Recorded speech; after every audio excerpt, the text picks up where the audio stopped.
G'day folks, today we're going to be doing something a little bit different in this video. We're going to be taking a look at a few different RC vehicles and how you can mount your GoPro on them. Whether you primarily fly drones or film handheld, adding something like this to your arsenal might help you get some creative shots to help you with your storytelling.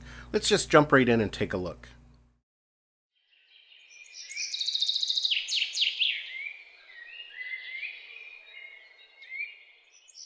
So I've mentioned a few times over the last month about a client I'm working with and my need for a remote control camera. Nothing too fancy, I just needed to mount a GoPro on to get some very specific shots. So initially I went with the Traxxas Slash, which is what's in front of us here, and for the most part it works perfectly. This thing is more than capable of what I need it to do.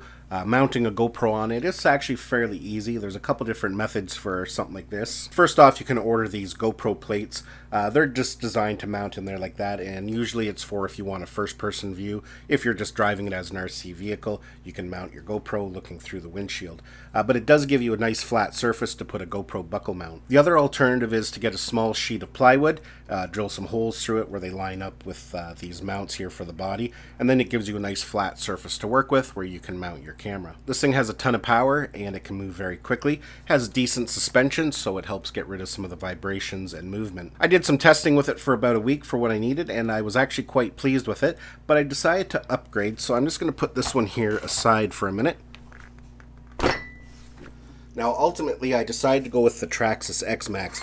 As you can see, there is a massive size difference. Now this thing is a monster. It's actually really hard to tell the size just on video or in photos. This thing is powerful, and the reason I decided to upgrade to this one is just for the size. And a good example of the size issue is if you take, say, like a small wagon with a small tire on it and you run over a pebble, you're going to feel that in the wagon. Now you go to a bicycle with a large tire on it and you run over a pebble, you're not even going to feel it. So that translates into RC vehicles as well. The larger the tire and the beefier the suspension, little obstructions on the road or rough terrain is not going to translate as much into vibration and movement on the vehicle itself. Now with that, there also is a huge price difference. The prices I'm throwing at you here are Canadian, so if you're in the US it's going to be a little bit different. But basically the Slash is about $600 Canadian. A unit like this is $1,200, so you're looking at double the price. And not to mention the batteries. Here's a battery for the Traxxas Slash. They're about $80 to $100, and it only requires one. This massive truck has to run two batteries, one on each side, and total these batteries cost me $400. Now again, that's Canadian, so in the US it will be cheaper. So your investment is quite a bit more with a vehicle like this. Now because of the size of this vehicle, it's more than adequate to mount many different types of cameras, not just action cameras. Now if you wanted to get some really good shots with something like your Ronin S and a mirrorless camera, a setup like this could definitely handle the weight. You just have to be a little bit creative on how to mount it, and you would have to be very careful driving it. Adding a Ronin to it would make it kind of top heavy. This does have a very wide wheelbase, but you would just have to drive with caution. Nothing too crazy. Now for me, the filming that I do, I just mount my action cameras on them. Now both these cameras have really good stabilization on them, so as long as you're filming on a bright day, you're not in too dark of a condition, you can get some really good smooth results. Now as for mounting, I've just been doing it a very quick and simple way. I've been using the GoPro Jaws clamp, and these shock towers, it mounts on there quite nicely. You just clamp it on there like that, and then slide on your GoPro just like that. And the way it's situated there, even in a wide field of view, it doesn't pick up this bumper. So when it comes to stabilization using a GoPro or the Osmo Action, I'm just going to show you a clip here. If you notice, the road I'm driving on actually has some cracks in it, and those cracks are actually pretty significant. You don't even notice when I drive over them. And if you take a look at this clip here, you can see I go from the road off into the kind of grassy area, and there's a bit of a rut there, and you barely notice any kind of movement in the camera. So that's how smooth the footage you can get using something like a GoPro and a setup like this. Now another easy mounting option for you if you don't own the GoPro Jaws clamp is just a bike mount. This is the GoPro one, but there's many different third-party ones that would all work, and it would work just the same way. You can just mount it right on the shock tower there, and it holds it nice and securely. Now here's another option for you. Here I've got my Feiyutech WG2X gimbal. If you're going to be filming in low light conditions, you know, these action cameras need a lot of light for the stabilization to really work well. You could always mount a gimbal on the front of it. Now for me, again, when I was mounting my gimbal on the front of it, I just used the GoPro Jaws clamp. I'm just going to move this a bit so you can see it better on the screen. So we've got it powered on, and just like that, we now have the gimbal gimbal on the front. That can definitely help smooth out shots too if you're on really rough terrain. The other nice thing about mounting a gimbal on it like that is if you're driving on a slope and the truck is going to be on a bit of a tilt,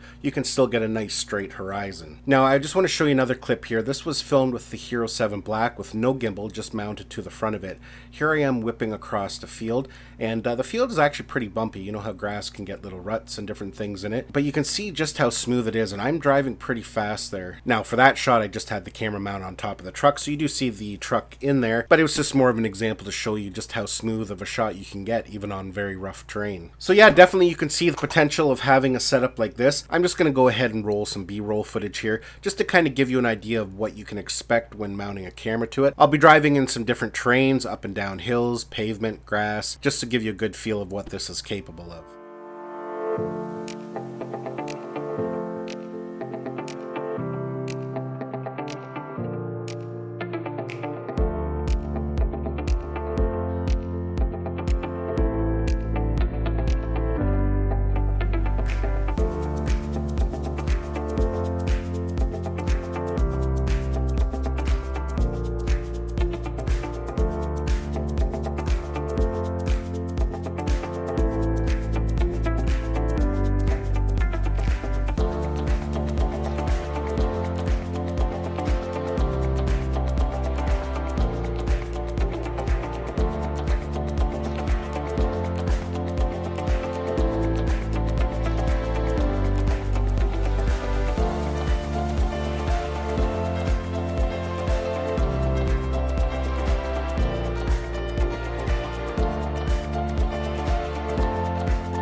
So yeah folks, that is my video of the Traxxas X-Maxx and what you can expect when you mount a camera on it. I highly recommend this vehicle if it's in your budget.